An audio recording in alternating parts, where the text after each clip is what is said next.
youthful population, with approximately 60% of her people below the age of 30.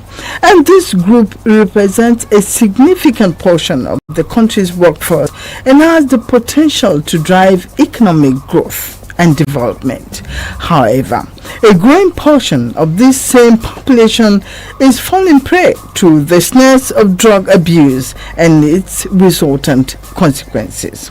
And several reports have said that drug abuse among Nigeria's growing young people is on the increase, and this is why we at the because of the seriousness that it poses, especially in the area of threat on social, economic, and health conditions of the individuals, families, nations, and the entire global world.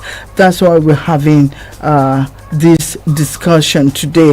The significant amount of drugs confiscated by the National Drug Law Enforcement Agency over the years provides a vivid insight into the unfortunate predicament faced by young people in Nigeria.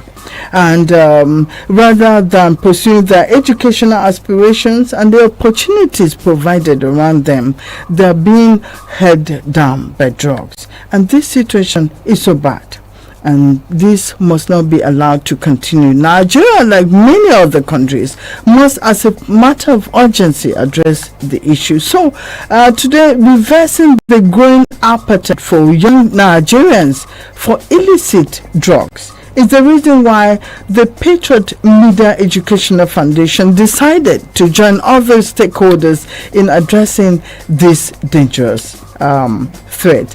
So today on this edition, I have my colleague, a media practitioner, a social affairs commentator, and someone who has worked over the years with people trying to salvage young persons from the snares of drug abuse. My guest is John Okoro. Hello, John. Thank you very much. It's been a while. It's good to see you again. It's great to see you too. Okay. All right. Pleasure. Okay. Okay. So let's take a short break. When we return, we'll go into the discussions properly. According to global estimates, millions of young Nigerians are grappling with this on our public health, national security, economy, education, and family. Join Oikeke Igadokure on robust discussions, sharing facts on drugs. What are the solutions? How substances that are commonly used by Nigerian young persons, and what is substances that are commonly used by Nigerian young persons, and what are some of the implications of this? Okay. In the country today, here specifically, I'm talking about the youths here. Everywhere you go to, you see a lot of people using these in motor parks, wherever. You know, even in schools. In schools, we're made to understand that even in schools. In schools. And then if you go big ones, you talk about cocaine, you talk about heroin, you talk about the opioids. The opioids.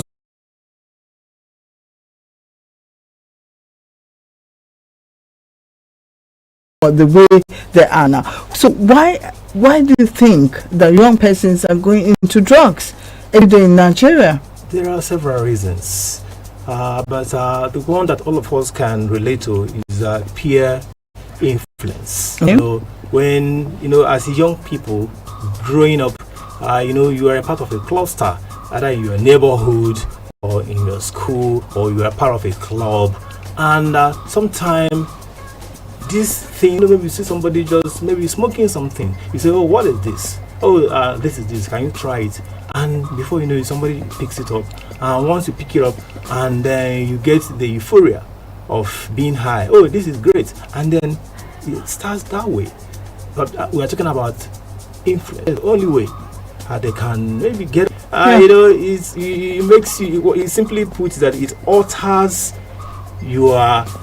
Makes you feel out of this world in the social circle, the one they call what they call it again, methamphetamine. Okay. You start like in some part of the is a kind of a euphoria. These synthetic drugs that I just mentioned give to the young people. It is something else. It's so dangerous that even some people can actually die instantly.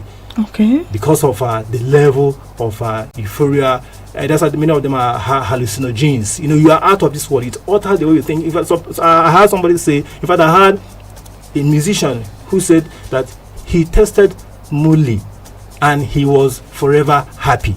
Okay. Forever happy. Okay, so how can we identify what are those signs to show that probably your child or a young person around you is becoming vulnerable, or can we know that a child, for instance, or a young person, for instance, is becoming vulnerable to the use of these drugs? Yes, different people have different types of behavioral traits. There are people who might actually be using these drugs, and it is very difficult for the parents to know because they're not going to do any sign of anything that is going to be abnormal. They will not show it. In fact, if someone comes from somewhere and then told parents that this, I saw him or her in a bunk, in a joint, using, they will never. They'll say no. My child cannot do that. Like that. Then there are people too who might not be able to hold down the effect of this drug and going to manifest in actions.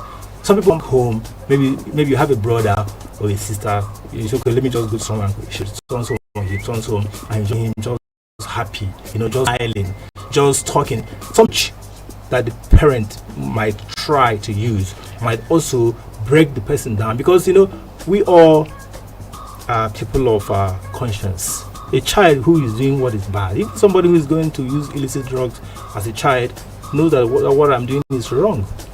But sometimes because of influence of people around, society influence and pressure and some other societal issues, the person might just get himself and the person will be looking for a way to come out. But however, if the parents could look at the child eyeball to eyeball and say, I am suspecting that this is what you're doing. If I am lying, then prove me wrong.